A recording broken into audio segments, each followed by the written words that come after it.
Hello বন্ধুরা, কেমন আছেন? আশা করি ভালো আছেন। আমি হচ্ছি বিকাশ। আজকে সেরকম নতুন একটা ব্লগ নিয়ে।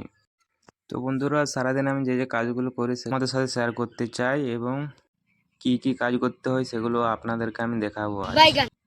তো চলে গেলাম সোজা আমি আমার ফার্মে। তো আমাদের ফার্মটা একদম রোডের সাইডে আছে। তো আজ আমি দেখাতে চাইছি কি কি করতে চলেছি, এবং দেখতে থাকো তোমরা ফুল ব্লগটা আমার। তো আমাকে ফার্স্টে এসে দেখতে হবে বাচ্চাগুলো ঠিকঠাক আছে কি নেই। তো খাবার টাবার আছে, জল ঠিকঠাক পাচ্ছে কি পাচ্ছে না সেগুলো আমাকে দেখতে হয়, সবসময় খেয়াল রাখতে হয়।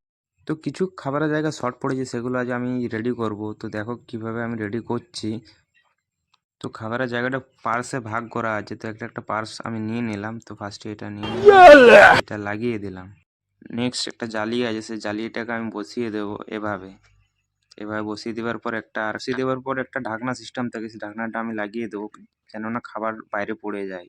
ওই জন্য লাগাতে হয় এটা। তো প্রপারলি রেডি করে দিলাম খাবারের জায়গাটা। এভাবেই সবগুলো আমি রেডি করে নেব। তো বন্ধুরা, এখন অনেক কাজ পড়েছে, সেগুলো আমাকে করতে হবে। নেক্সট ভিডিওতে আপনাকে আবার দেখাবো অনেক কিছু যেগুলো বাকি রয়েছে। তো দেখা যাচ্ছে নেক্সট ভিডিওতে। একটা লাইক তো দিতে হবে।